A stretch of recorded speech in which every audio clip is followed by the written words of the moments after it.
როგორია ჯამალ მუსიალას ჯანმრთელობის მდგომარეობა და როდის შეძლებს დაბრუნებას? რას ამბობს ალონსო პარის სენ-ჟერმენთან დაპირისპირებაზე? ლიონელ მესის ეფექტური დაბრუნება და დავითაშვილის პირველი გოლი ახალ სეზონში. ამ და სხვა საინტერესო ინფორმაციის მოსმენამდე დალაიქე ვიდეო და გამოიწერე ვეიკერსის არხი, სადაც მსოფლიო სპორტის საინტერესო სიახლეებს ნახავ. დავიწყოთ მიუნხენის ბაიერნის შემტევი ნახევარმცველით ჯამალ მუსიალათი, რომელმაც მსოფლიოს საკლუბო ჩემპიონატის მეოთხედფინალში პარის სენ-ჟერმენთან გამართულ დაპირისპირებაში დონარუმასთან შეჯახების დროს უმძიმესი დაზიანება მიიღო. ჯამალის ტრავმირებული ფეხი იმდენად ცუდად გამოიყურებოდა, რომ ემოციებს ვერც თავად დონარუმა და ვერც ფეხბურთელები ვერ მალავდნენ. მუსიალა მოედნიდან საკაცით გაიყვანეს და კლინიკაში გადაიყვანეს. ბოლო ინფორმაციით მას მარცხენა ფეხზე ძვლის მოტეხილობა და მყესების დაზიანება აქვს. ამის გათვალისწინებით კი ის წელს თამაშს ვეღარ შეძლებს. 22 წლის ფეხბურთელს ფიბულას ძვლის მოტეხილობა აქვს და მხოლოდ მკურნალობას 4-5 თვე დასჭირდება. ამ მძიმე ეპიზოდს გამოეხმაურა ბაიერნის მეკარე მანუელ ნოიერი, რომელმაც იტალიელი კოლეგა გააკრიტიკა. ეს იყო ისეთი სიტუაცია, როდესაც ასე არ უნდა ითამაშო. ეს უგუნურობაა. დონარუმამ მოწინააღმდეგეს დაზიანების რისკი არ გაითვალისწინა. მასთან მივედი და უთხარი. არ გინდა ჯამალთან მიხვიდე და პატივისცემის ნიშნად გაამხნევოდა წარმატებები უსურვო. საბოლოოდ ის ასე მოიქცა.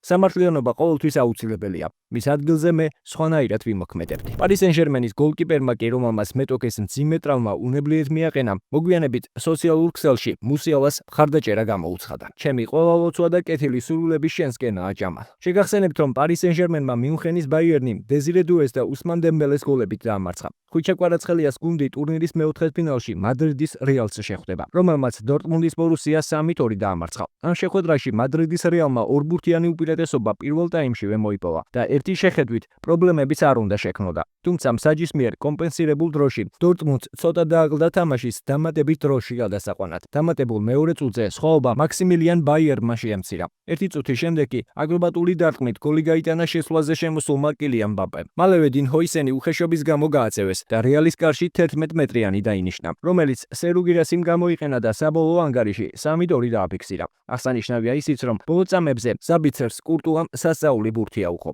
შეხვედრის შემდეგ რეალის მთავარმა მწვრთნელმა ჯაბი ალონსომ შეხვედრა შეაფასა და პარის სენ-ჟერმენთან დაპირისპირებაზე ისაუბრა. შეხვედრას მე-80 წუთამდე ვაკონტროლებდით. ყველაფერი ჩვენს სასარგებლოდ იყო. ბევრად უკეთ შეგვიძლია თამაში, მაგალითად პენალტის შემთხვევაში. კარგია, რომ ნახევარფინალში ვართ.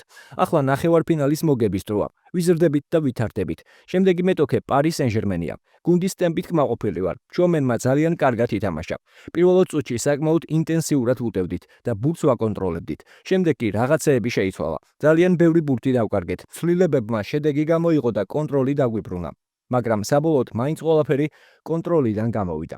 პარის სენ-ჟერმენი კი ჩვენთვის დიდი გამოწვევა იქნება. თქვენას ფიქრობთ, რა ანგარიშით დამთავრდება რეალის და პარის სენ-ჟერმენის დაპირისპირება? დაწერეთ თქვენი აზრი კომენტარებში. მე კი აქვე მოკლედ გეტყვით, რომ საკლუბო მსოფლიო ჩემპიონატზე წარუმატებელი ასპარეზობის შემდეგ ინტერ მაიამი MLS-ში დაბრუნდა. თითქმის ერთვიანი შესვენების შემდეგ ფლორიდელებმა სტუმრად მონრეალის წინააღმდეგ ითამაშეს და მარტივად 4-1 გაიმარჯვეს.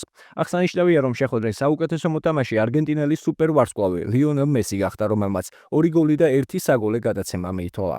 ინტერ მაიამი 17 ჩატარებული შეხვედრის შემდეგ აღმოსავლეთ კონფერენციაში მე-6 ადგილს იკავებს. მესის გუნდის შემდეგ შეხვედრას 10 ივლისს ნიუ ინგლენდის წინააღმდეგ გამართავს. ბოლოს კი გეტყვით, რომ ზურიკო დავითაშვილი ახალი სეზონისთვის სენტ-ეტიენთან ერთად უკვე ემზადება და პირველი გოლიც გაიტანა. ფრანგულმა კლუბმა ამხანაგური შეხვედრა შვეიცარიულ ეტოილისთან ჩაატარა და 3-1 დაამარცხა. ქართველმა შემტევმა 58 წუთზე ეფექტური გოლით საბოლოო ანგარიში დააფიქსირა. აღსანიშნავია, რომ დავითაშვილით ლიგა 1-ის კლუბები ინტერესდებიან, მაგრამ ფაქტია, ჯერჯერობით ის ისევ სენტ-ეტიენის წევრია. შესაბამისად, ბუნებრივია გუნდთან ერთად ჩვეულებრივად ემზადება. თუმცა სატრანსფერო ფანჯრის დახურვამდე ჯერ კიდევ დიდი დროა. სენტ-ეტიენი მოსამზადებელ ეტაპზე რამდენიმე ამხანაგურ შეხვედრას კიდევ ჩაატარებს. უახლოესი 12 ივლისს ტრუას წინააღმდეგ იქნება. შემდეგ კი ლიგა 2-ის პირველ ტურში 8 აგვისტოს სტუმრად ლავალს დაუპირისპირდებიან. თუ მოგეწონა ვიდეო, დალაიქე, გამოიწერე არხი და ჩართე ზარის ხილაკი, რომ არ გამოგჩეს მსოფლიო სპორტის მნიშვნელოვანი სიახლეები.